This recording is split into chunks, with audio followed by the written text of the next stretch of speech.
may well do it in the playoffs. Speaking of maps, let's have a look at how this veto has played out.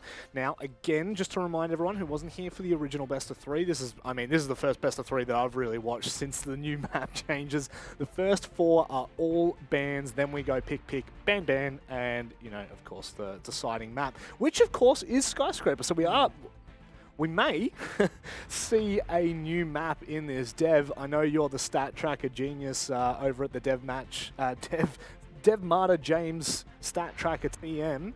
What are your thoughts on how this has played out? So Villa is the opening pick from TALON. That is statistically overall a really good map for them in the last 3 months. They've got a 4-2 record on it. But if you actually look at those results, none of them are recent. The last time TALON played this map was back in the 6 Invitational qualifiers in January, and that was actually a loss to Cyclops. So this is a pretty big gamble from TALON. They're banking on this map that they've been practicing in their scrims, and I think that they're also targeting a map that they don't believe Chiefs are very good at. Chiefs lost it to Knights in OCN, and even to Bliss back in OCN finals end of last year. So probably an unpredictable pick, in my opinion, from TALON. So Chiefs better be ready for that. If they're not, then TALON is certainly going to give them a shock. Then we head to Bank, which I think is going to be a lot more comfortable for Chiefs here, Mandy.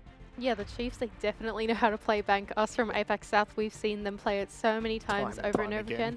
And even then, I feel like we've seen Chiefs play Villa as well. I don't think the Chiefs, maybe they didn't expect it coming from TALON, but we do know that they do know how to play it. So I think this map veto, pretty comfortable for them. And what do you think about Skyscraper being left in there? I mean, this one is the curveball, right? Well, Skyscraper is a great map for Chiefs if we go off the very little info we have, and that is that come play day 7 of APAC South, Chiefs are gunning for one of the final 3 playoff spots to get here, and to be honest, Chiefs weren't really favoured to make that. I think, you know, there's an argument to be made for that, but I think that they really exceeded expectations when they defeated Invictus 7-2 on Skyscrapers to get here into the playoffs and have a shot at the major. So that's fantastic for Chiefs. They will be running high on confidence knowing that they beat a really, really good team on that map. So that's super exciting. But guess what?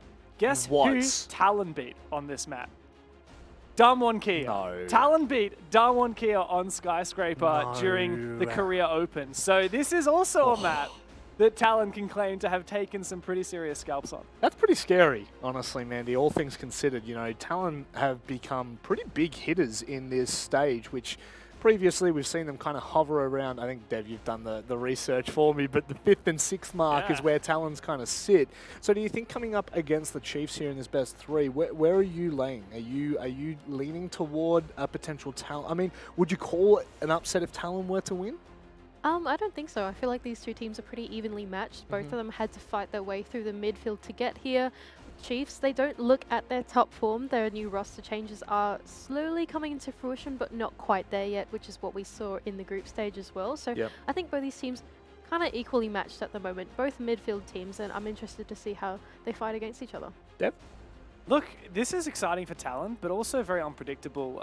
People could say that maybe their recent form has been a honeymoon period. They were sitting at top of APAC North for a lot of Stage 1. Eventually lost it to Damwon at the end, but they have a lot of potential they have been demonstrating. They're not all talk. You know, they won Korea Open last year as well.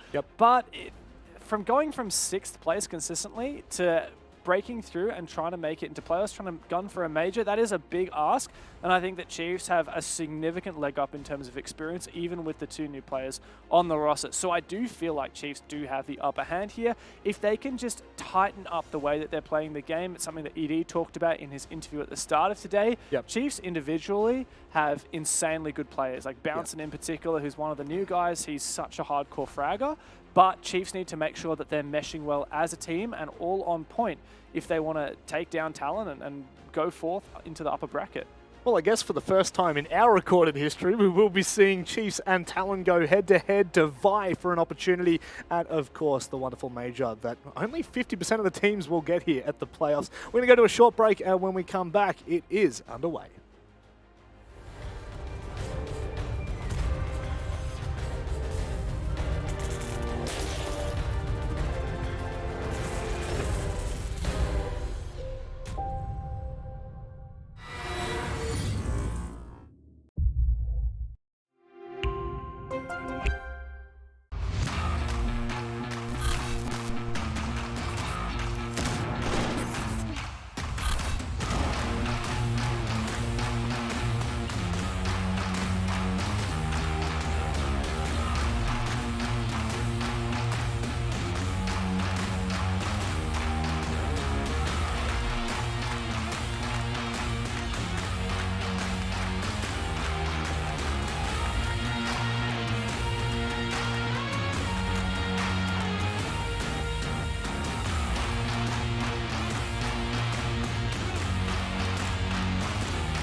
been dancing way too long. It's the worst I've ever known. No. Got me playing different songs. I'm used to singing on my own. Some days I don't know your face, running out of things to say. You think I'm stupid enough to stay for one more day? My love is going to waste. I just feel so out of place. You think I'm stupid enough to stay for one more day? One day, one more day. Crazy. You must be crazy to think I'd stay for you. One day, one more day. You must be crazy to think I'd stay for one more day. Some days I don't know your face, running out of things to say. You think I'm stupid enough to stay for one more day? My love is going to waste. I just feel so out of place. You think I'm stupid enough to stay for one more day? Baby, check yourself. You're bad for my health. You must be crazy to think I'd stay for you. When I wake up, you say, yeah, but this game's for two players. You must be crazy to think I'd stay for one more day.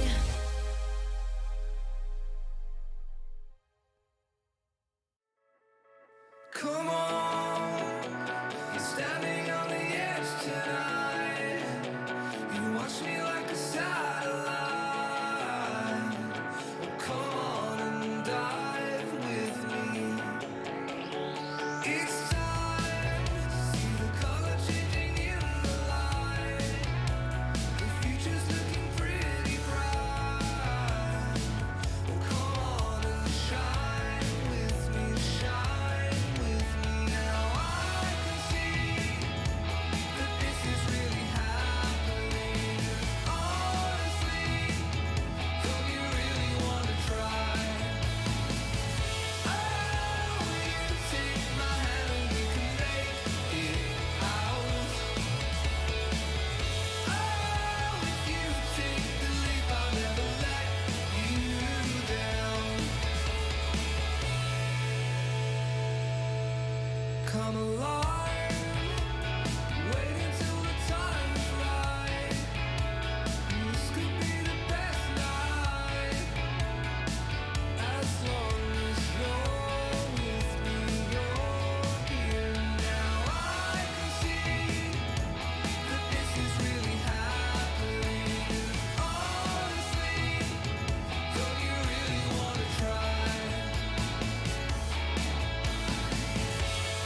looks like the rain is taking a day off.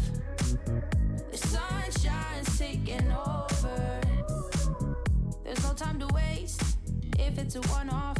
Let's take that chance, we're one step closer.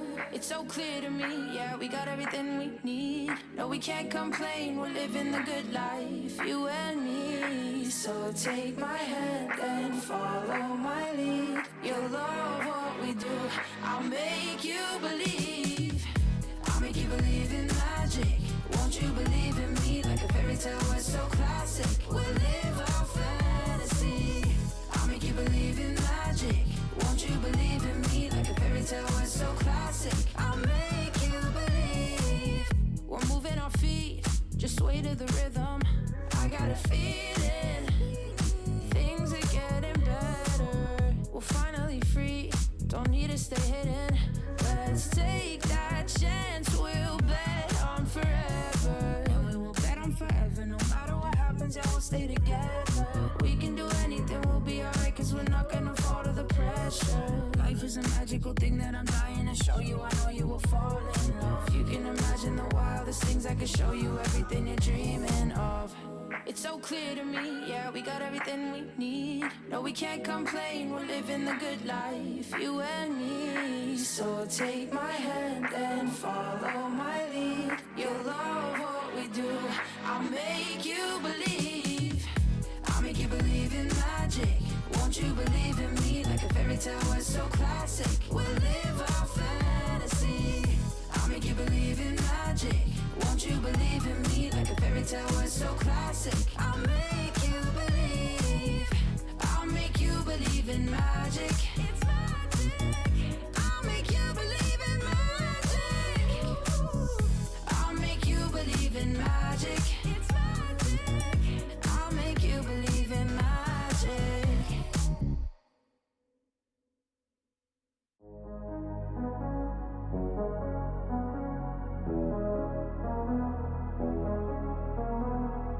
Show me love, taking this pure heart of mine, high above, we go off in the night, we leave in the red lights, and let 'em need, you can see right, we go long.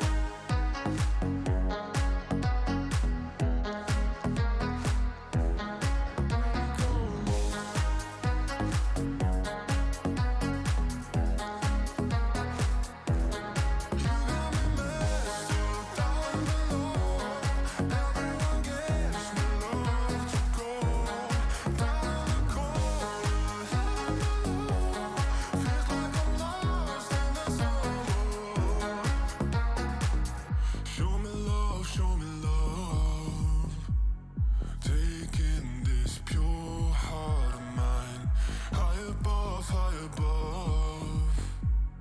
we go off in the night, we leave in the red lights, I need, you can see right, but we go long.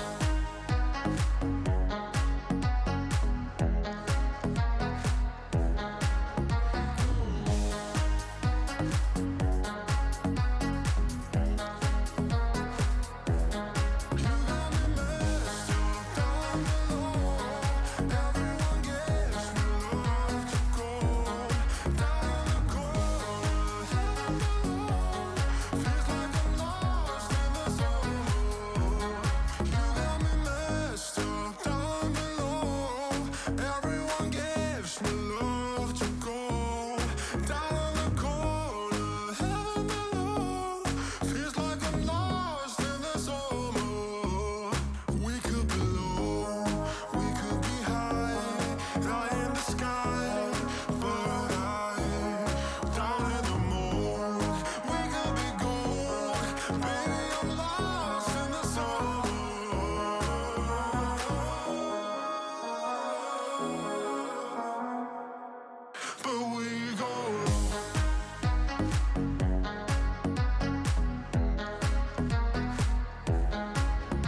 I got to know, what do I feel inside? I lose control, can't keep you off my mind. I gotta know, what did you do to me? Oh,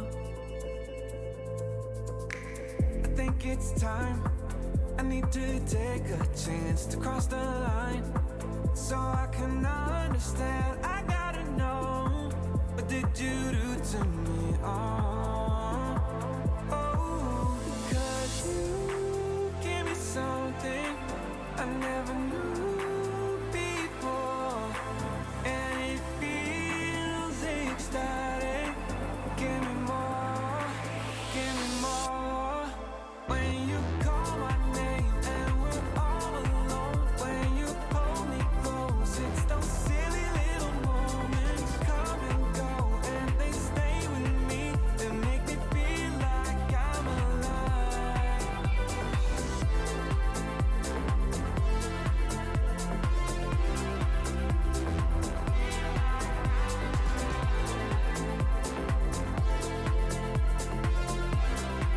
They make me feel like I'm not too late. Did I just wait too long to play this game? Now your love is gone. I gotta know, what did you do to me? Oh, can wait no more. I am on overload. So if you're sure, don't leave me all alone. I gotta know, what did you do to me? Oh, oh, 'cause you gave me something I never knew before, and it feels ecstatic. Give me more, give me more. When you call my name and we're all alone, when you hold me close, it's those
from the start. I gotta tell you now, you're standing away too far. I gotta tell you now, what you're doing to my heart. I gotta tell you now, I need to know who you are.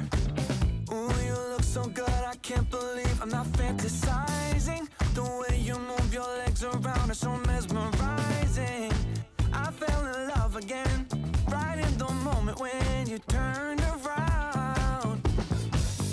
You're my midnight miracle. You shine brighter than the strobe lights. You're my midnight miracle.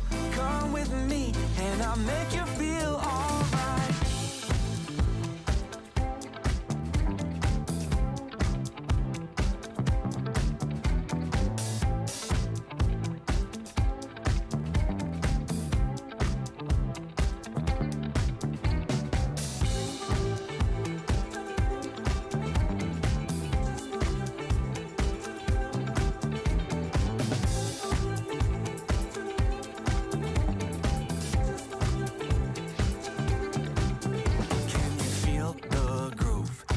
Into your eyes, can you feel the groove? When I hold you tight, can you feel the groove? Taking us through the night, and can you feel the groove? Shaking from left to right. Ooh, you look so good, I can't believe I'm not fantasizing. The way you move your legs around is so mesmerizing. I fell in love again, right in the moment when you turned around, round, round, yeah. You're my midnight miracle. You shine brighter than the strobe lights. You're my midnight miracle. Come with me and I'll make you feel alright. You're my midnight miracle. You shine brighter than the strobe lights. You're my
yeah.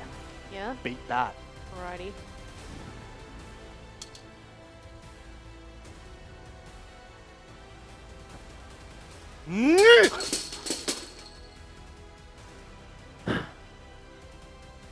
Hello and welcome back to the APAC playoffs.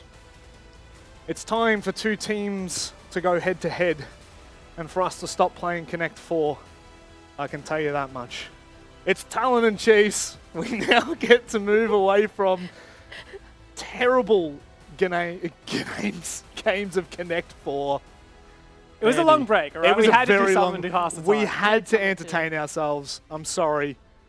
I'm sorry for being a sore loser. No, you're not. I'm really not. I really am that kind of person. I don't like it at all. Mandy, you've had a nice break. Mm-hmm. You've beaten me 3 times at Connect 4 now Yep. in that Easy break. game.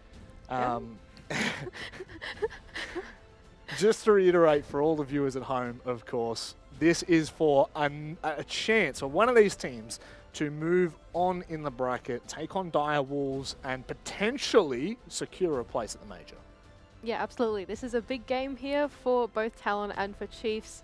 Yeah, I just think that these teams are so evenly matched. They both have this chance at fighting Dire Wolves. I'm really excited to get into the game. Dev, Yes. how you doing? Not bad, man. Bit frightened, honestly. I didn't know you were capable of such extreme violence against poor board games, but I'm still keen for the game. I'll put that behind me. I'm keen for the match. And Chiefs have had a bit of a turbulent past couple of months trying to prove themselves with the new roster. Yeah. And look, they have a real big shot at the major. If they can win this game, they'll face their familiar comrades in Dire Wolves, and there's a real chance that we might see an Aussie team at the major. Yeah, and look, before we get there, hang on, settle down. They do have to win this game, and of course that's what we're talking about. It's not going to be easy as well. It's definitely not going to be easy. A Talon that has never played in the APAC playoffs. Well, I should say hasn't played in the last 12 months of the APAC playoffs. Well, it's true. They never have. Even before then, they never did. Oh, so no, they there you didn't go. either. There you go. So they've never been at this level of the game with this opportunity on the line the way it is right now. Does this add an element of pressure, man? Yeah, I think so. I think going into a best-of-3 series is very different from the group stages, right? In group stages, you can get away with winning your best-of-1s, but in a best-of-3, you really have your map pool tested, and particularly tested against different playstyles per map, right? Your playstyle is not going to work for every single map. Same thing with Chiefs with the new roster changes that they've had. They've had to rebuild their team a little bit. It means that their map pool is slightly diminished, right? So it's a sort of similar test for both teams here, I think. Talon, Dev, I mean, looking at their players, are you looking to one in particular? You know, we look to, I mean, it's hard to say you look to Damn One Gaming and you see Yas, because obviously Woogie's just as good. Like, they've got a star-studded roster. You look to any team, really, and there's probably one kind of standout performer, but do you see one from Talon? In Talon, they have a pretty well-rounded roster in that I believe 4 of them make appearances in the top 5 leaderboards across various different MVP categories for APAC North.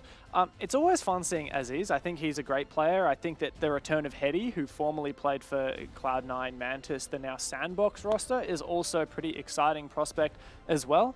But overall, I'm just keen to see what Talon can bring, because they stunned everyone going from a consistent 5th, 6th place team in 2021 to starting 2022 at the top of APAC North standings for a good part of Stage 1. That's super exciting. Can they go further than that? Well, they've got a real chance to prove it here against this Aussie-Kiwi roster. Speaking of the Aussie-Kiwi roster, ANZ as we like to call it over here, Dev, Boydie has been quite the phenomenal pickup, all things considered, Mandy. I think that really when you look at, we've talked about the introduction of Boydie and Bouncin. A lot is talked about with Bouncin because he is a massive fragger, right? We knew him from, obviously, our OCN, our nationals in Oceania, but now that we're starting to see both these players integrated at this level, what are your thoughts on Boydie? Like, I feel like he's actually done a lot better than most expected. Yeah, I think so as well. I think that both Boydie and Bouncin have both performed up to standard here on the Chiefs. I think they've slotted in quite well with their roles as well. Like, I think the philosophy that Chiefs are changing into, which is much more fluent, a little more focused on just jumping into the building and I guess, yeah, working the mid-round and early round a bit quicker and being flexible has really worked with these two players, and particularly Boydie. He brings in that gun power that they need. And bouncing gun tower. I mean, he's always lurking, he's always roaming, he's always getting in the face of the opponents and into those opening engagements, and he is one of the best opening engagement players in the entire of APAC South, perhaps even the entire of APAC. But that said, Bouncin and Boydie haven't played at this Tier 1 level for very long. In fact, this is their debut stage. Previously, they played for that old Rufflecopter roster. Bouncin, in fact, had a break in Stage 3. He didn't play for anybody. And that just means that they're still coming to gripes with what it means to play at this high-pressure environment. They're both really good players, and they're both absolutely capable, but it's a matter of consistency, and that's something that this Chiefs roster has to prove over a long period of time. Just like we're talking about with Elevate at the moment and how they lost their first game. They made 2 roster changes, and we need to see this team prove their full roster. Can I just say, the man himself, there he is, Worthy, insane gunner, the beautiful Kiwi player and insane MVP of last year's Oceanic Nationals. He is now in the Chiefs offices, I believe, in Sydney. Yes, that one is the mansion. You mean? Is it? It's it's the new gaming house. Oh my god! Well, it looks a bit lonely at the minute. He's got a trophy behind him. I'm not sure what that one's for, but he's certainly going to be looking to get a major trophy or at least a major appearance for his team, and he's got to fight through these playoffs to get there. And I think the reason why we've got so many... it's really funny, Mandy, because we do have questions about both these teams, Talon and Chiefs. Talon, are they viable in a best of 3 at this level? But Chiefs, can they bring the form that they had in 2021 into this year, into best of 3s? Because that's the other part of this conversation, right? We've seen them throughout the regular stage. They've performed decently. I don't want to say they've blown us away with their performances. They've kind of teetered on that top 4 point. Now we come into playoffs, and just as it is for Talon, it is for Chiefs with a 40% new roster. I mean, both of these teams do have that element of, I guess, what they're made of to prove. Yeah, I think for Chiefs, they started off pretty slowly throughout the group stage, and I feel that as the stage has gone on, both in the Oceanic Nationals League and then the APAC South League they play in, they've become more and more cohesive with every playday, and I think that at the stage that they're at, they're definitely doing some pretty, they're doing some pretty advanced, they're doing some very fluent stuff, and I think it'll really challenge Talon. I can't say that I know too much about Talon and whether they're at the standard that Chiefs are with their roster shuffles and how they've gone throughout the season specifically, but I feel like from the perspective of Chiefs, the improvement is very obvious. Dev, say either team was to win here. You would have your pick of the lot, whoever you wanted to see through. They go up against Dire Wolves. Now that is going to be a tough game. Do you think either have the capacity in a best of 3 to beat Dire Wolves with such a position on the line?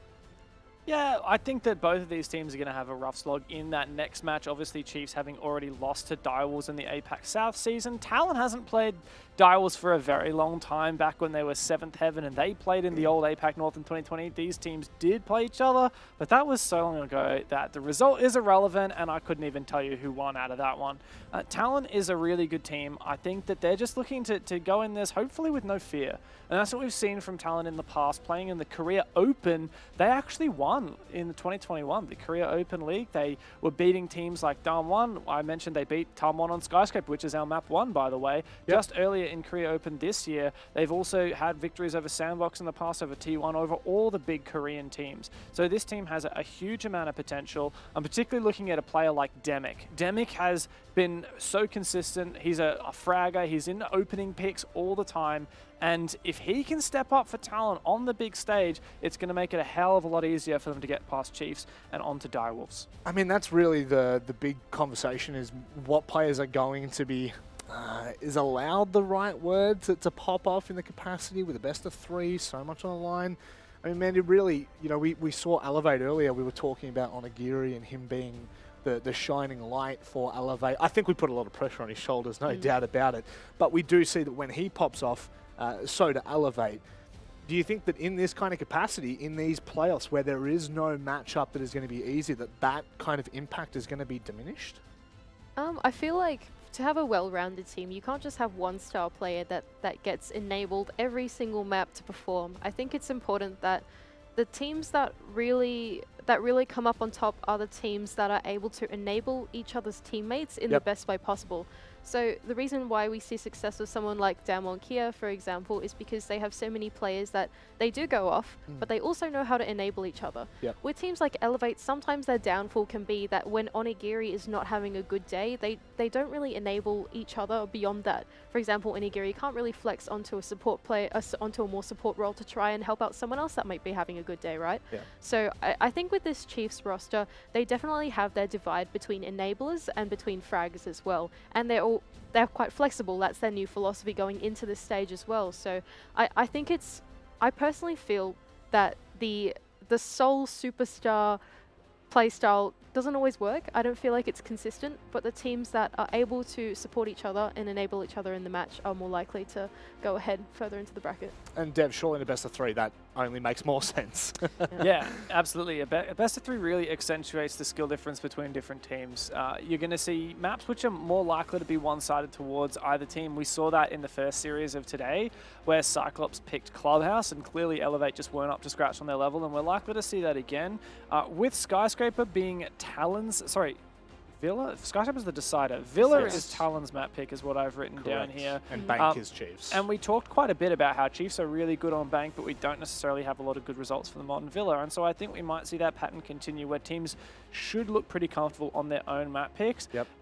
You got a 9-map pool. That is a lot of maps, especially to learn with, for Chiefs, 2 new players. Talon, I mean, they haven't had a roster change in 8 months, so perhaps it's a bit easier to adapt to the larger map pool. But especially for Chiefs, not only are they having to teach Bouncin and Boydie the maps that they were already good at, plus players are changing roles. Like Ethan's playing much more supportive. He's much more vocal now that Fisher's gone. Digital is playing support now that Fisher's gone. It's going to be incredibly difficult for these teams to get in there and get the job done. So I'm just keen to see whether it's going to be possible. Map 1 should be a great start. Speaking of Map 1, speaking of getting in there and getting it done, it's time for us to do the same and to join us. I enjoy welcoming these boys every time. Guz and Xenox boys. How are we doing first off? Yeah, just trying to stay awake right now because we've been waiting. We've been standing here for the last hour.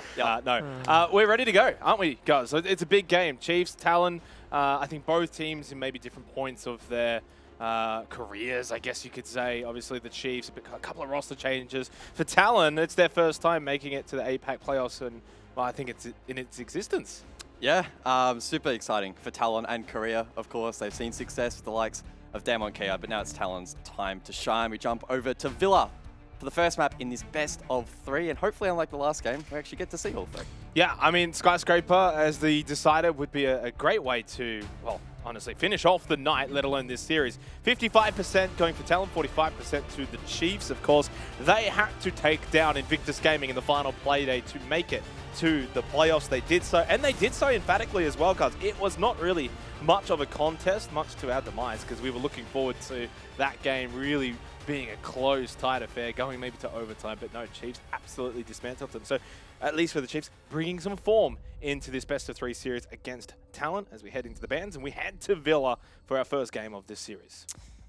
Habana and Dockerby taken off the board here first, so quite a bit of that hard breach capability now compromised for the attack, and Dockerby quite useful in the roam clear also dealt with. Mirror, we chatted a little bit about this, I think, in the green room, about Mirror potentially maybe not really being utilized much when not banned, and also when banned out doesn't have the biggest impact either, so a bit of a strange one there, but nonetheless is taken down, and Valkyrie to round things out. Even post-nerf, still super duper strong. Starting here, well, is going to be so important for either team, I think, but maybe more so for the Chiefs. Obviously, Talon won't want to get off to a slow start, but I think in this instance, a map that they should be a little bit more favored on. We know Chiefs are good on Bank. We know that they're going to be difficult to beat there. So at least for the Chiefs, maybe there's less pressure here on Villa to get a result. But I think it's still so important for them to be playing well, to be getting round results, to be starting well. They're not going to want to drop down to that lower bracket, which of course the team that would be waiting for either of these two is the Knights, who are in incredible form. And then, well, whoever's the winner will, of course, they'll be playing the undefeated Direwolves. So it's going to be a tough match for basically both of these two teams in their next match, whoever they play. Yeah, huge carrot dangling on the end of that stick, right? Imagine heading into tomorrow, you're fighting for your chance at the major. I mean, it's just such a fantastic position you find yourself in. Obviously not going to be an easy game, but neither is the lower bracket, right? No. So a lot of stakes on this one. And yeah, Yeah, super keen to see how it plays out. Again, I feel like it's often the case with Estes3s, probably expecting each team to take their own map pick, trade it out, and then we head over to Skyscraper for the decider, but it's just so difficult to get that read when these teams literally don't play each other. I mean, they just haven't, right? Yeah, TALON haven't been in this position. Yeah. Chiefs haven't faced them the head-to-head, so we have absolutely zero read on how this is going to play out. There's a tiny little bit more for the Chiefs in the sense that they have made APAC players before, but that was with the old roster. They've made changes. Of course, Bouncing has come in, same with Boydie. So it's difficult to also get that read on them as well, but even more so for TALON. I mean, I can't remember the last time we even cast TALON ourselves, if ever. So it's just not a team that we're used to seeing in the APAC players. That can be an advantage, though, for them, of course, in the sense that they can't get scattered out as much or VOD reviewed as much at this kind of level. So if they're coming into it with the form that they've obviously built from the last stage, and they can carry that into the playoffs, they are going to be a very intriguing prospect. And I think for TALON, an advantage here is the fact that they only play APAC South teams at current present, unless they drop the lower bracket and make the whole run. Chiefs now, Direwolves, of course, if they win this, and if they lose this night. So for TALON, this is a really, really good APAC playoffs to really test themselves against APAC South. Bit of a slow start for them, though, potentially, though, here on their first attack. Now, we're seeing that Maverick light up. I think that's a line of sight from the wardrobe. Ooh. In towards the bathroom, but Worthy with the perfect read. Gets a double to kick things off. Demic responds, at least gets the trade, but the damage already done. That's the hard breach dealt with, and TALON a man down for the remainder of the round. Yeah, and you cannot forget about Worthy. I think since Bouncin has come to the roster, he's taken probably a little bit of the spotlight away from Worthy, who is an MVP and a star caliber player. And really, at the back end of last year in 2021, many would have put him either level or just a tiny, tiny bit below Speakeasy for best player in APAC South, let alone maybe APAC as a whole. Good way to start things off. Chiefs have the advantage with a minute left, and we haven't really seen TALON get a whole lot done. Demic outside bedroom window here for a stat trophy defense, and relatively still decent control for the Chiefs. Ethan kind of hanging around 90, which hasn't really been taken by TALON. Not a lot of time, and they've lost that hard breach as well in the Maverick. So right now, this is all Chiefs to win this round. Heady, though, sweeping from behind, might be able to find the first. Does onto Boydie. Now, keep in mind, Ethan over towards 90. Pinged out, though. He knows that. Instead, falls off. And with 30 seconds to go, he's still in a good position to make a play on this rotation late. Yeah, they know he's there, though. Has been pinged out. So expecting this flank from 90. Nice little swing from Ethan. Was a little slow, but landed the shots onto Soldier. Plant goes down. The cover from Demic, while not very efficient. And then Ethan also got rid of Heady as he was vaulting over. So got Plant down, that's nice, but the Chiefs had the numbers, they had the angles, and easily done in the end. It all started with Worthy with that double nitrocell. Chiefs will defend the first round of Stat Trophy. Yeah, really impressive there from Ethan. It wasn't just that final flash of brilliance. There was a pretty long build-up towards that. We saw him much earlier on in that round, causing a lot of disruption over towards the study side of the map and wasting a lot of time. There's the replay, of course, of the Worthy double that opened up the round, and then pulls off a fantastic flank. The hard watch there, unfortunately, for TALON not paying off. Great start for Chiefs, though, and talk away an explosive start, as some might say, as well. So, and that's what they need. It's honestly true. As we head to AVG, Aviator Games, they need to start well. And if they can take Villa, they'll smell blood in the water, guys. Yeah. Don't worry about that. Going 100%. over to Bank, they will be hard to stop. And this is a team that I think right now probably is going to play a little bit on that sort of confidence and off the back of their own fragging power when you've got the likes of Bouncin, and even Boydie can frag out too, but then you got Worthy. They can hit shots. They can wipe up the enemy team rather comfortably. And if they start doing that on a very consistent basis, they will be difficult to stop. So the Chiefs, good start, but it's only one round, and it's also defense on Villa, so you're probably expecting them to have a decent half.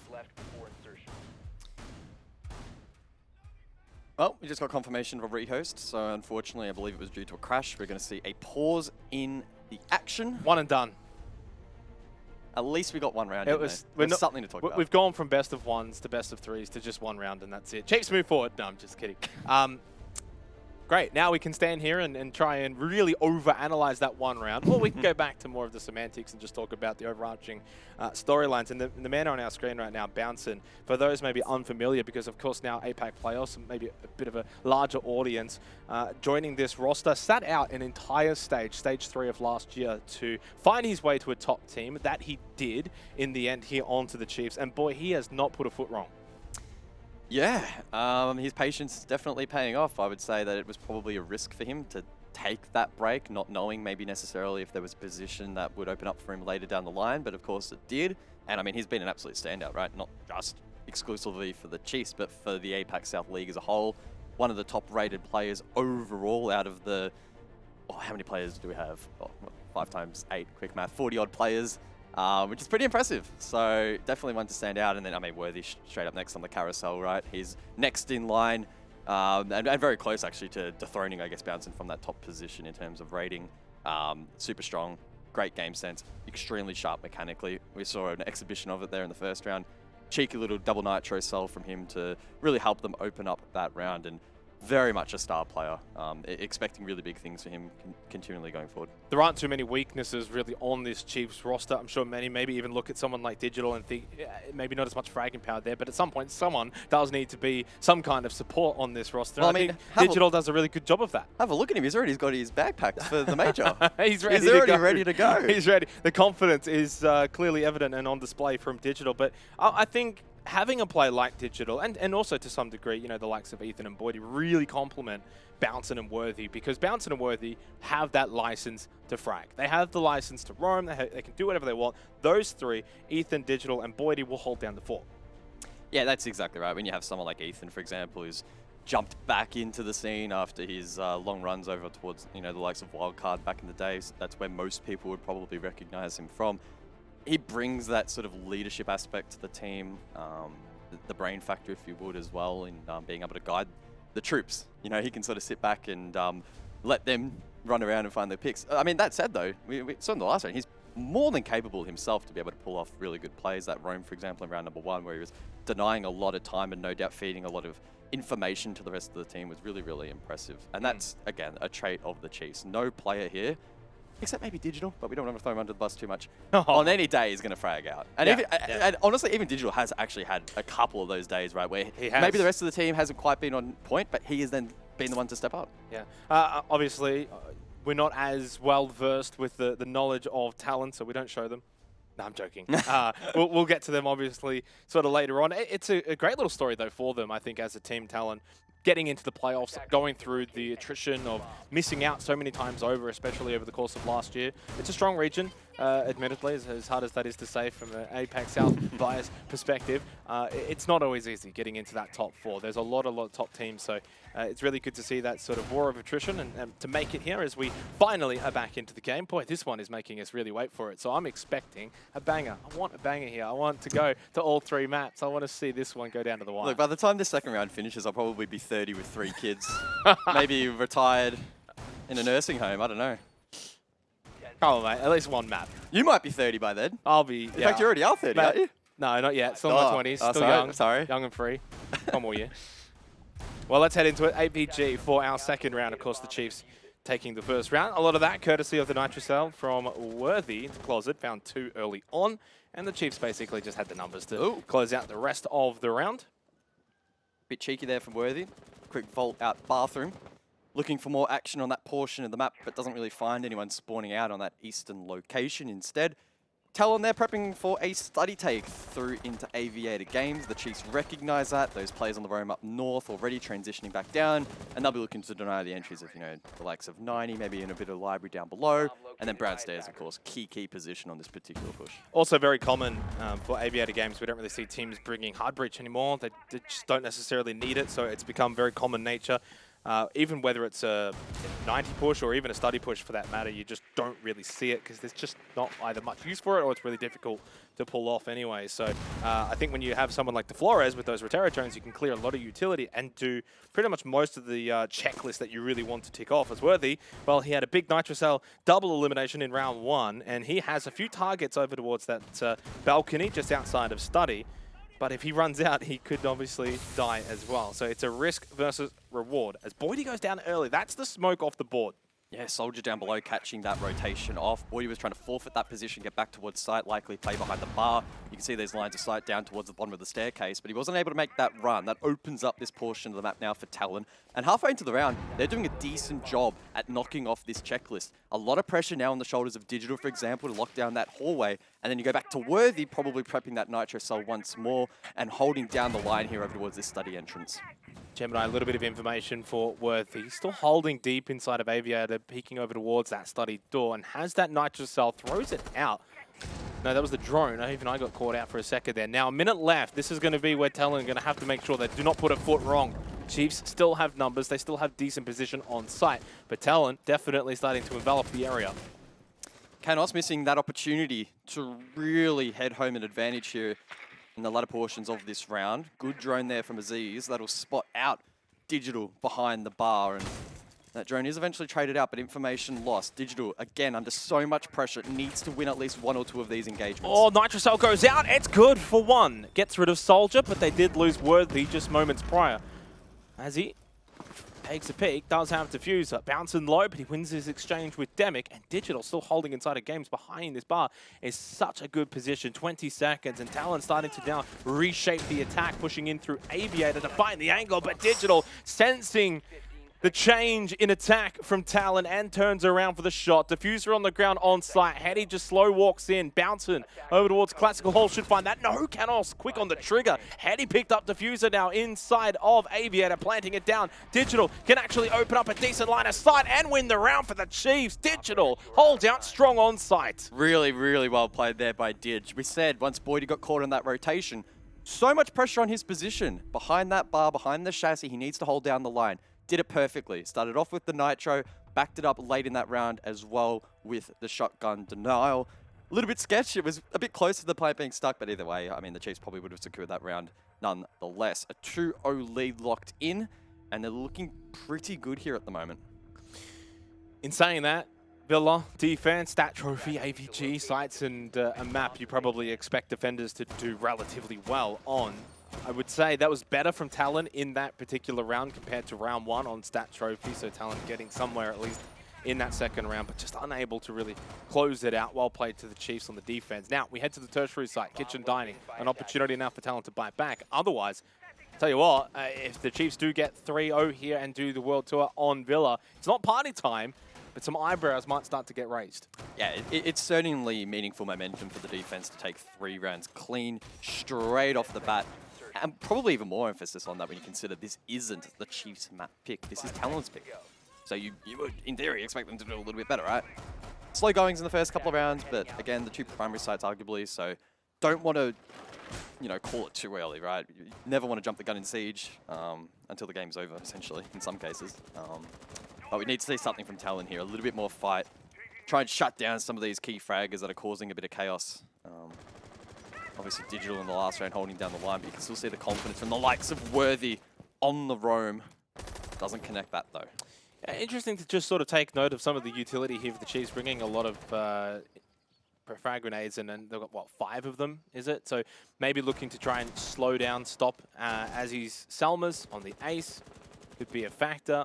Something to keep an eye on here, especially if they are looking to get aggressive here, holding up above.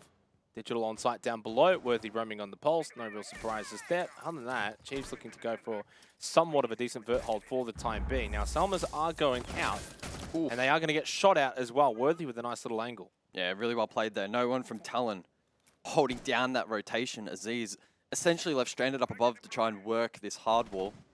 Doesn't pay off, and that's some critical util lost. Obviously well played by Worthy to see that opportunity, to have the confidence to go for the swing and pulls it off. On the other side of the map, though, towards the west, you can see Boydie on the prowl down below. Heartbeat sensor in hand, knows that Hetty's now dropped down and make that rotation across. And that will likely suggest to the Chiefs that there's going to be a little bit more pressure up above, and you can see at least 3, plus Soldier make it 4, Canos 5. So the whole team wanting to take above control. They do need to do it rather quickly, though. Minute 20 remaining on the clock, and Boydie finds the opening pick onto Hetty. So Nomad taken off the board. But at the very least, Chiefs with that elimination will most likely give up most of this vert control, so Talon can quickly sweep across. They'll have about a minute, but now they're down a player. Not ideal in the scenario. Talon certainly a little bit wounded. That Nitrous up just missing Soldier by the barest of margins. At least, though, vertical control. Breaching charge. Oh, was it? Oh, jeez. That's okay. We all make mistakes. At least I think it was. I might have been wrong. But either way, that is some Vert established. And that's critical for Talon, right? They need to flush out some of these positions. Ideally, find at least one kill to even out the trade late round. And there we go. Digital, Vert, dies. Demic with that pick 4v4. 35 seconds remaining in the round 4 versus 4, like you said. Now Canos gives the advantage over to Talon. And this is something that they weren't able to really do on the opening 2 rounds. Get some sort of semblance of control and then start to convert it. Oh, Canos through the window. Gets caught, though, by Worthy. A little off angle here on Pantry Stairs. Does he go for a second? No. In fact, he's just trying to deny the Selmas from opening up that pantry wall. 15 seconds left in the round, and Worthy has thrown a bit of a spanner in the works. Laundry rotation force now. Aziz looking to get in and get this plan over towards Music. Elects to push deep though. Worthy with the cross needs to hold down the line. Ethan supports, finds the first pick. Demic over towards Pantry, sweeps in. It's a 2 versus 1. Boydie for the clutch. Boydie needs to hit these shots, but he can't get across. Demic to cover, and Talon, by the thinnest of margins, will get their first round. A round of inches, really, and Demic with the big plays. Worthy just before him. So both Talon and Chiefs sort of trading blows in a way in that round there on Kitchen Dining, and Talon walks away with a much, much needed round win. I mean, in theory, at least here on Villa, you're going to be wanting to win that at least twice. And then, stat trophy, AVG, probably going to go to the defender. So that's at least sort of job done there for Talon. Now they get a bit of a free punch as we head back over to stat trophy for the second time in this opening half. Back in round 1, it was the double Nitrocell kill from Worthy inside a closet that really undid the attack for Talon even before it started. So I'm sure they'll be going for a somewhat different approach so that that does not happen again. Yeah, certainly a close round there from Talon, but good signs. Able to fight back from a man disadvantage. They just went straight back to fundamentals. They made the call, we need above control. Everyone rotated. They got those lines of sight, found the picks, and then had the coverage for the plants. So at the end of the day, they tidied up their act, and that's what we needed to see in that 3rd round. Now the 4th, as you mentioned, quote-unquote a free punch.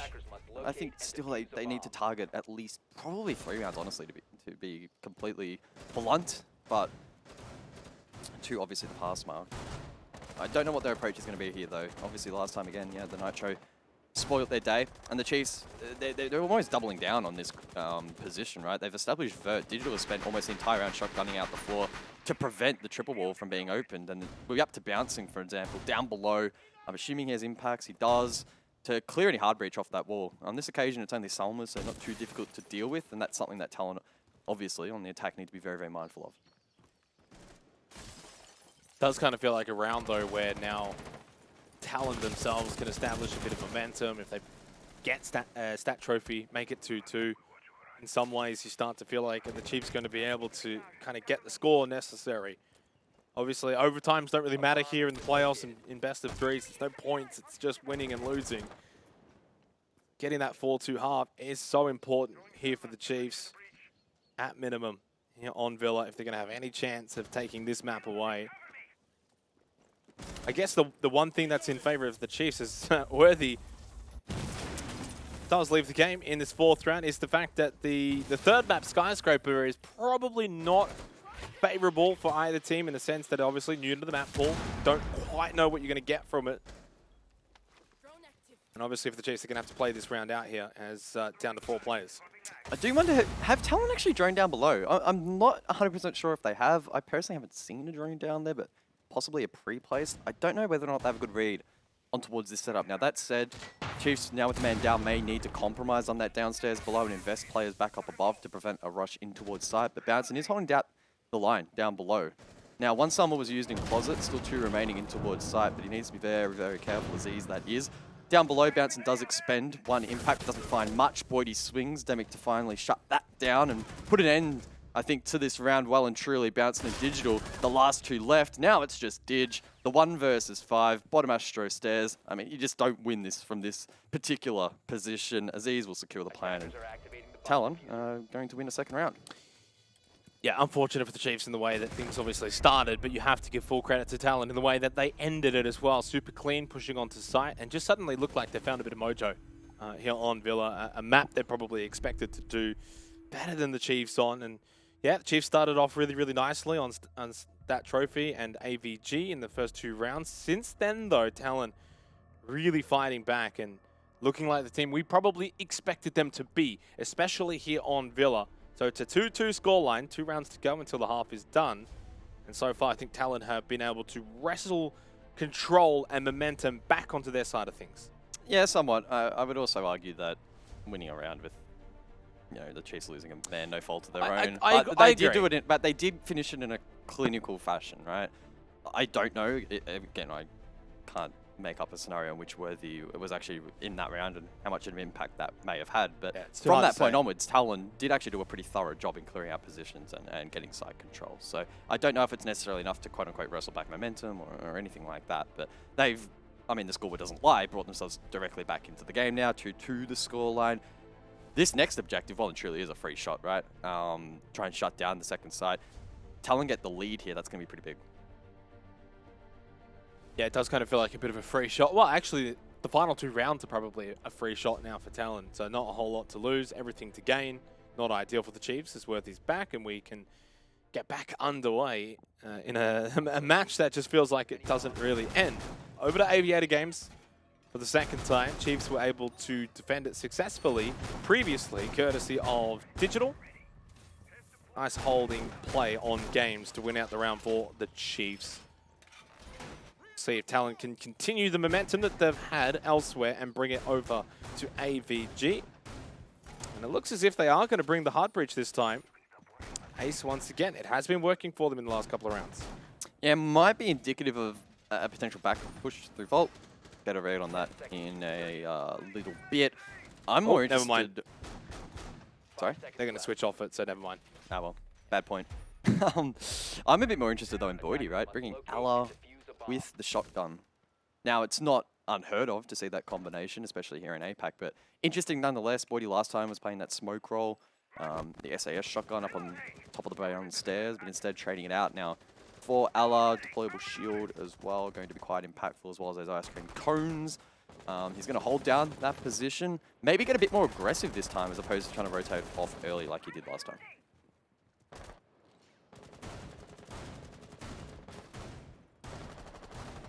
Typical Brownstairs defense from Boydie at present. So last time out, Talon went for a more study-orientated push. A little bit of pressure on bot Brown. Basically nothing from Stat Trophy side. I don't think they even really went for 90 or landing. It was a very one-dimensional push from the south. Pushing in through study, and it did not really work all that well. If they are going to win this round, probably look to mix it up a little bit. And yeah, look at how powerful those Rotero drones are in clearing utility. Grismont Mine, first one, probably not where Boydie wants it. Fortunately, has a couple more. Another Rotero. In fact, that one, does that get that ADS? I think it may have. Yeah, it did. Okay. Rotero play has been really, really good here from Aziz, and these are the kind of stats that don't go on the scoreboard. Yes, he might be 0-2, but he's done so much in this round. The groundwork over towards Brown, perfect. But Digital disrupts down below onto Demic. From up above, that vert angle proves costly. Yeah, Digital's been playing this game's position really well now twice.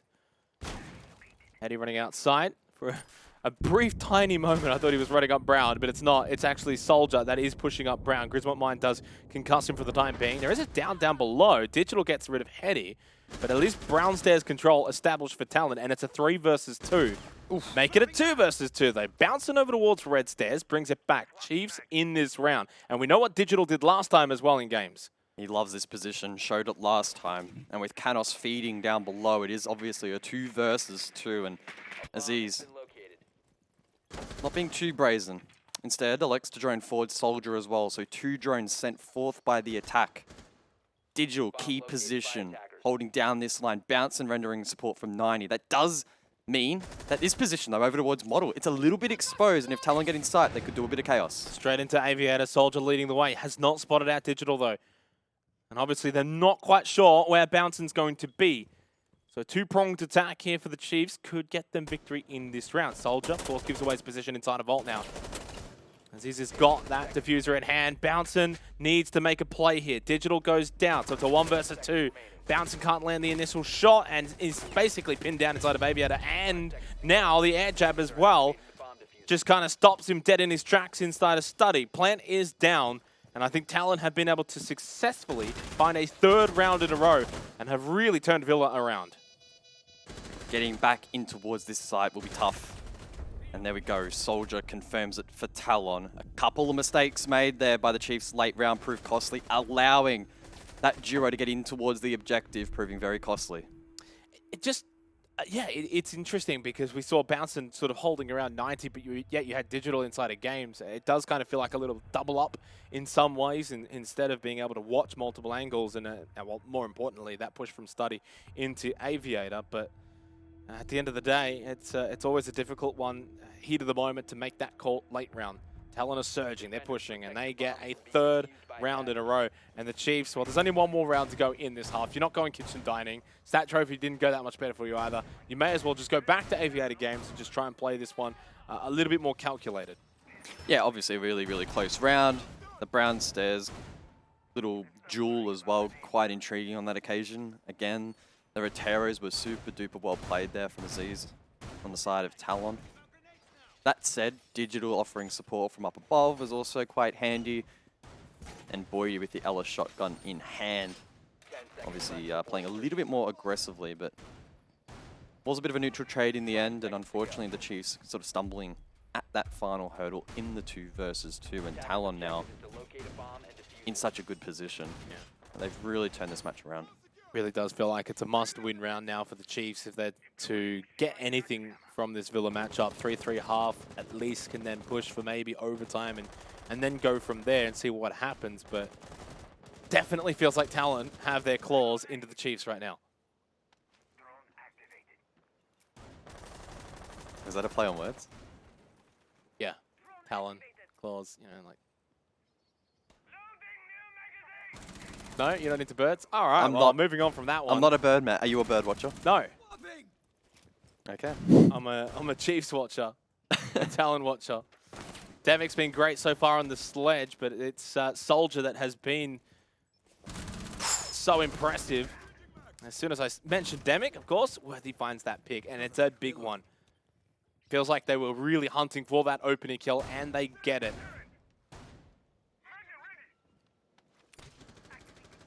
Quite a lot of the soft breach taken off the board here now for Talon. On this sort of push, they're probably not too costly, but the 2 nades now that have fallen in the grave will be. Canos likely now to fulfill that role and clear any utility required, or even play down below and maybe get a couple of picks from Vert. Yeah, it is quite interesting that they've moved away from that Study push and that Brown Stairs battle and maybe a little bit more of a stat trophy kind of push in towards 90 and landing.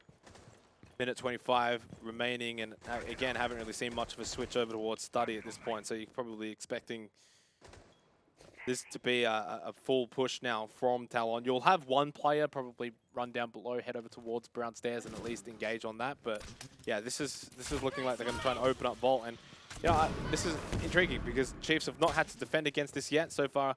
The 2 rounds prior, it's all been Study pushes from Talon. All 4 players, though, approaching from the north. I thought maybe Canos would go for a bit of a sneak play up Brown, but instead delays that at least for now. Oh, he's trying to clear that mute jammer off the wall, proving to be very, very difficult. And that may be costing Talon the round. They don't have any grenades left, but there we go. Finally, that last one does work out. Ethan, though, responds with the impact. Well, there's another Selma after this as well, but no more nades from Ethan. And in that meantime, Soldier finds an elimination onto Bouncin. Suddenly, a 4 versus 4. Volt's going to be able to get opened up. Oh, that's going to be a gas babe, though, really denying the push in towards Aviator. Time is a factor. Red time is going to be upon us very soon. And suddenly, Aziz is now in, planting that diffuser down, and is not being denied by the gas babe, but will be denied by the Nitrocell of Digital. The gunfire reigning supreme from Worthy too. Does fall to Heady, but he cannot take down Ethan as well. It's a 3-3 opening half here between the Chiefs and Talon. I think we have a series on our hands. Maybe. Maybe. Really close round there. I really like that battle over towards the Vault. A lot of util being displaced and dumped and a lot of back and forth. And even once it was opened up, Chiefs able to weather the storm. Now, it was a little bit close. That initial canister didn't hit the mark, but Digital, through that rotation in the con wall that they made in the prep phase, able to just lob a nice Nice little Nitro into that position, deny the plant. And then from there, the attack completely fell apart. So 3-3 the scoreline. I think Talon would probably still be very, very happy with that result, though. And one thing as well that's telling as well for the Chiefs, it's the fact that Digital's top fragging. You can get more out of Worthy, you can get more out of Bouncing, you can definitely get more out of Boydie. So you know there's still firepower that's in the chamber for the Chiefs.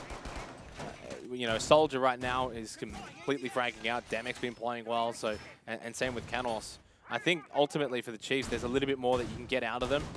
3-3 half.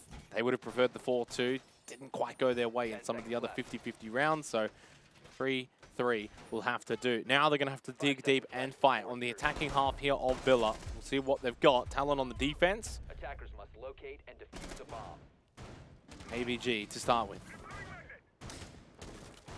Which way are the Chiefs going to approach? Are we going to see another one of those battles at top brown stairs, or maybe something akin to the previous round, where we see stat trophy across? Well, the Chiefs indicating that the ladder will be their approach, looking to enter from bedroom across. Bit of pressure down below from Aziz on the Aruni. I believe there's also someone playing triple wall up above on that second floor. That's Canos. Soldier as well close by. So Talon with a good read here, looking to counter the entry. Yeah, Digital will just drone in Boydie, Bouncing getting a bit of droning as well up above and seeing if there's anyone sort of lingering around Astro. And well, Aziz is there and will shoot out that drone. See if the Chiefs do try to employ somewhat of a similar strategy to what we saw from Talon in the round prior. As you said, sort of that stat trophy push. And also sitting inside a stat. Do we have that initial engagement?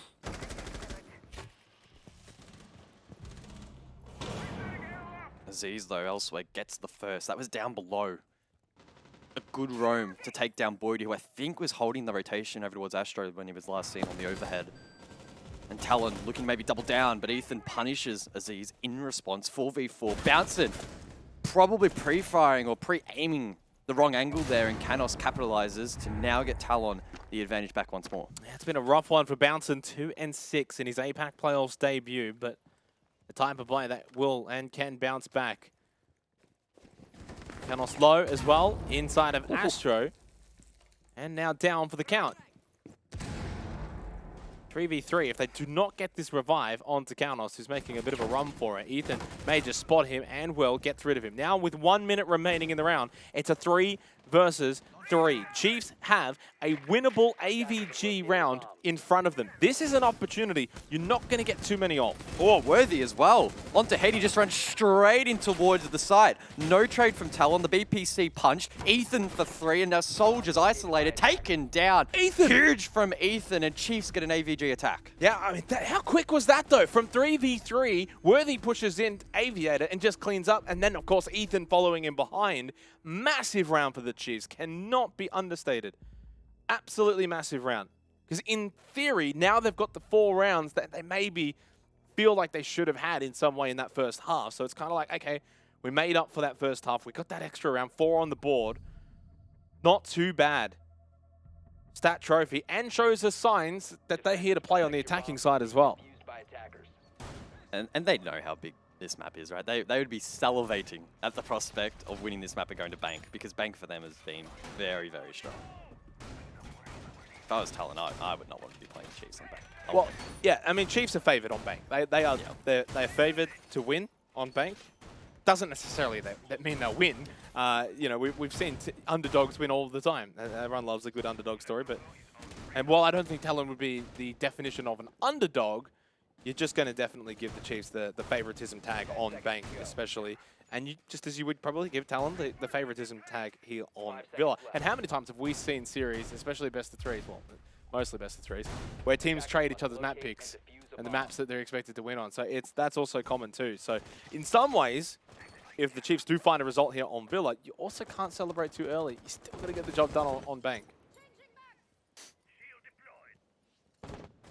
Pretty direct approach here from the Chiefs in round 8. Attacking trophy and stat. Looking to get members down below quickly. A drone ahead from Digital, bouncing already inside of Pantry. Canos, though, to hold down the line from China. Now, there's a pre-place to his left. He's also being droned from behind. Unlikely, I would imagine, to die here, but needs to be a little bit careful. Boydie encroaching from down below.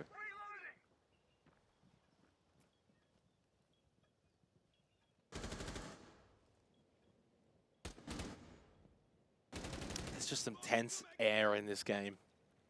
Sometimes you just know when a team is sort of switched on, and even despite, you know, Boydie and Bouncer not having the best score lines, as a team, the Chiefs are here to play and here to fight. And you knew they would. I think there's probably a lot of outsiders that probably would have thought maybe the Chiefs are the lowest ranked team in the APAC playoffs. There's just a lot of really, really good teams, but these guys can fight with the best of them, especially when they're switched on. Canos over towards Astro. Not peeking out anything, and the EMP grenade goes out from Ethan.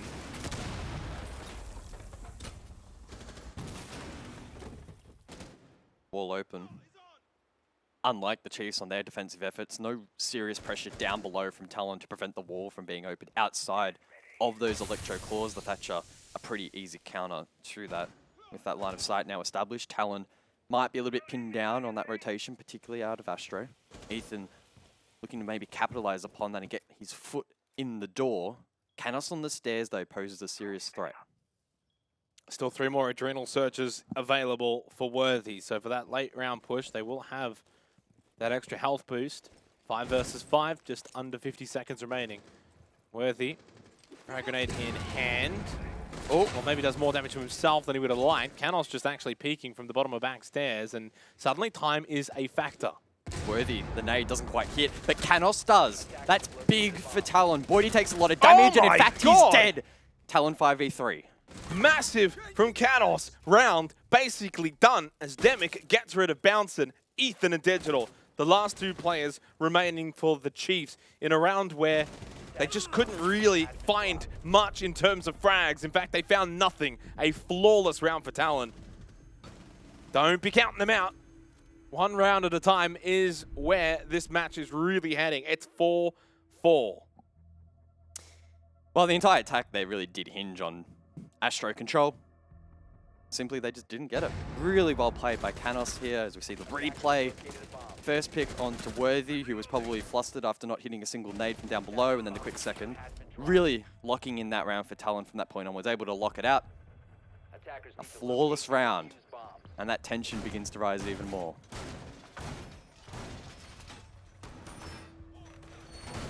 And a pivotal round. The amount of times we've seen teams lose 2 or 3 rounds in a row from a 4-4 scoreline where it's been back and forth, both teams finding success. Obviously, Aviator Games was won by the Chiefs last time we were here, so it's no clear certainty that Talon's going to be able to win it out, despite it being a really good site for defenders here on Villa. 10 seconds left.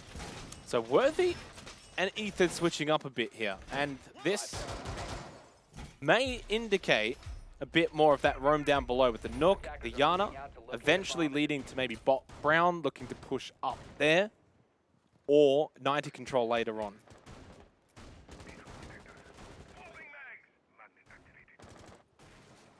And if there's any player you want on this particular role or this particular operator, it is Worthy. Scoreline did reset after the first round, so That's true, yeah. technically on 6 kills currently. The other thing with Worthy as well, the type of player that he is, can sometimes break even for most of the match, and then the last couple of rounds just goes big clutch moments, you know, triple kills, etc. That's just the kind of player he is. That's also something they're probably going to need from Bouncin. 2-7 now, you know, top fragger on this team. Just has not been able to win many fights, and if he starts winning fights, Chiefs are in a really good position. Now this is a little bit precarious. In fact, 2 players. Bouncin hasn't been able to clear out Astro just yet. Aziz is watching and waiting, and he may peek at just the right time, and he will do so. 1 and maybe 2, indeed it is. Worthy Bouncin, top fraggers for the Chiefs, are taken out easily.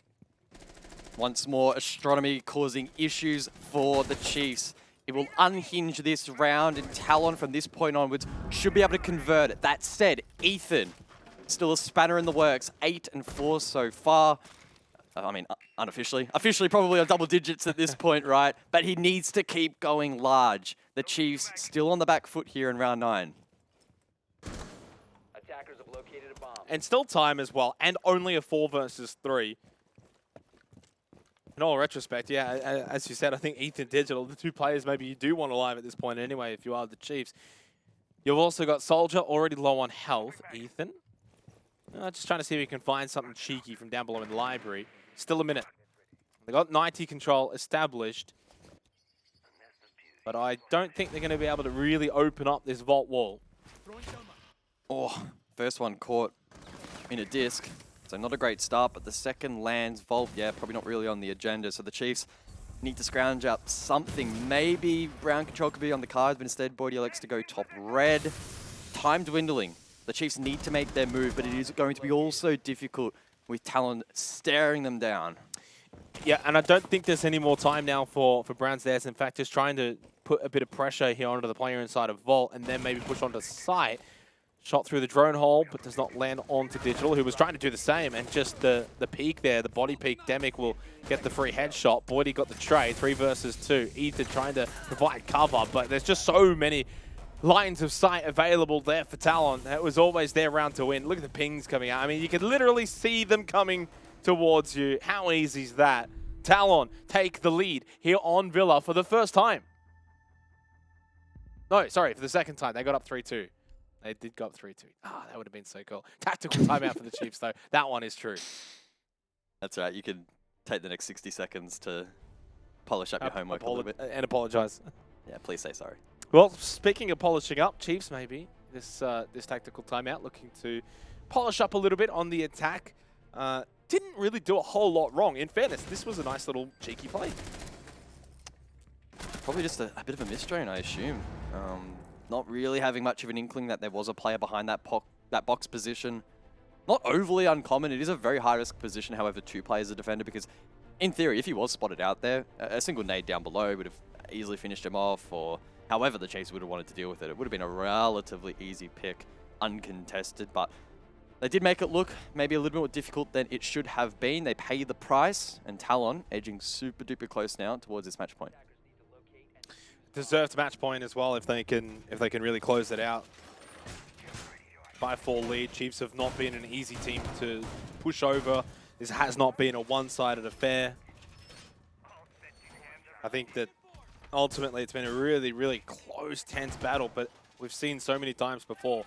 It's at this point where the best team really does pull away, and I think Talon is in a good position to do that. On the defense here on Villa, Kitchen Dining kind of feels like, while it's the penultimate match point round, it actually kind of feels like the match point round. If you lose this now as the Chiefs, then so much more opens up for Talon to close out on match point. You need to win this, force 5-5, and force Talon to win elsewhere. That's the name of the game in the best of 3 format. Ultimately, both of these teams do have a second chance in the lower bracket, but Sandbox and Knights, they await. Knights more specifically for this match.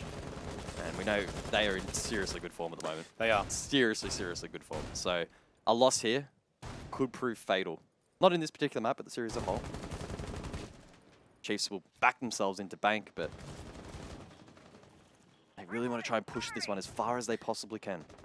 So Ethan on the OSA, Worthy on the Finker. With the hard breach for Digital. What are the Chiefs up to here as they open up Pantry with basically no contestant at all? You do have the Sawyer Gates there as well, but I mean, that's just not really going to be that much of a hindrance. Do they go for some kind of OSA Talon Shield plant that we've been seeing a little bit of in APAC South? Looks like they're considering it. Got the reload. Demic on the other side, though, of that reinforced wall through Laundry. With good information. Canos drops over towards Pottery. Rotates through Piano. Thought maybe he'd try and get a cheeky kill, but instead just wasting the time here of the Chiefs, who are stacked outside this position. They are super keen to try and get this plant down, but Talon have a good read on this push. Demic has a Nitrous Cell, 90 seconds remaining. Can throw it over that wall. Ethan looking to push it and get this Talon shield down. Now, it can get denied from this position with an Nitrocell, and Hetty has been able to do just that. That's the Fuser, and Demic holding up close. Not sure if Boydie was expecting that player right up against the shield. This is now Talon's round to win significantly. They have the control of that Talon shield, and they've got the diffuser. They basically have a free peek looking outside. I mean, this is almost unwinnable now for the Chiefs. Really well-measured aggression there from Talon. The Chiefs under a lot of pressure now, and Hetty all but seals the deal onto Worthy. It's up to Bounce, and it's up to Digital to try and combine, but with that diffuser down right in front of that Ossa shield, it's impossible. It's basically impossible at this point. Time dwindling as well, and Talon going straight for that match point. Yeah, and it really does now spell disaster for the Chiefs. This was the tertiary site. This was the site they needed to win to, at the very least, try and get them to overtime. Now they're going to have to do it the hard way. Down 6-4, 2 match points for Talon. And the Chiefs are going to have to win on sites that maybe they're not going to be as favored to do so. Ooh. Although, is there some kind of weird fantasy where Digital pulls off the biggest clutch we've maybe ever seen from him in 1 versus 2 behind that Talon shield, as he's no real way of denying this besides just running up and shooting him in the head. Never mind. He had so much more time than I thought. Look at that. I mean, yeah, it's a nice play with the shield. If you've got a bit of time and there's someone watching and defending, otherwise you can just kind of run at him anyway. It makes no difference. Match point. Yep. Or map point in the instance of the best of 3. Talon as well with a pretty good safety net. They've just won the quote-unquote tertiary site, so they've got 2 other opportunities. Yep. Stat Trophy, AVG, both going to be available to close out this half and therefore the map itself. And it's looking like, well, in fairness, Chiefs have won Aviator games in this half, so that's at least something they can think about and feel like they can win there. So in some ways, if you do win Stat Trophy, and maybe force Talon to go to Aviator games. I mean, at that point, if you win Stat Trophy, you've literally won both sites that are available going into that final round of the half. So this is still an opportunity for the Chiefs. Despite it being a dire one, it is still an opportunity. Could definitely be in worse positions, particularly in your opposition's map here. Have to see, though, the Chiefs have the fight. Try and crawl this one back. An aggressive extension from Talon in this round over towards Aviator Games, lines of sight, both horizontally and vertically down below to prevent any sneaky entries. But the Chiefs, they've elected for a more direct approach. The Eastern spawn straight up onto that balcony, looking to attack that triple wall ASAP, try and get Bath in control quickly. Now, last time, we saw how important Astro was for Talon. They locked down the line on the staircase. The Chiefs, even with pressure down below in Dining, for example, having real troubles clearing out that position and having a front for their attack. So they need to tidy it up here on this match point round. Definitely does feel like there's a lot that they need to tidy up, but in some ways, how much of that is caused by Talon in the way that they're playing? I think there's been so many instances where Talon have just been able to get into better positions or be a little bit more aggressive in a more faster and smoother manner. So you have to give full props to the way that Talon have been able to play. Even these kind of angles and the positioning and the plays that they've been making, they have been the better team. But sometimes the better team still succumbs.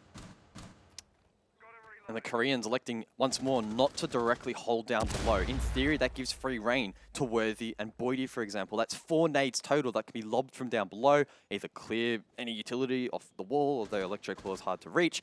More critically, though, can find picks. It means you can't play static as a defender. If you do, you risk being taken out from down below. Trying to open up this triple wall, and Digital loses his life for it. These are just the kind of mini battles that we've been seeing Talon win time and time again here on Villa. And now they get rid of Boydie, who's had probably a game to forget, and same for Bouncin. It has been a rough one for the Chiefs. Talon so far, way too good here on Villa. Of course, we're going to be heading to Bank shortly, where the Chiefs will be a little bit more favored on a map that they should feel more comfortable on. But Talon is going to be a difficult prospect to take down. Map or not, they've been the better team. It's a matter now of just sealing the deal. A 5 versus 2 match point. Talon with every chance in the world to have the 1-0 lead. Heading into the rest of this best of 3, and with Demic on the flank, almost secures it. Ethan to push forward over towards Bricks, and that's it here on Villa. Yep, good half. That's one done out of a best of 3. Villa goes the way of Talon. It was in some ways predicted. The map that they should be winning, they have won. Now, of course, there is Bank to play, and a must-win for the Chiefs. Otherwise, lower bracket will be awaiting them. But Talon, one map away from a date with the Direwolves, which is then the big one to see if they can get to the major. So a big, big match from Talon. They were challenged. They were pushed. It did get to 4-4, guys. Again, how many times have we seen these kind of games back and forth? Both teams looking good, 4-4.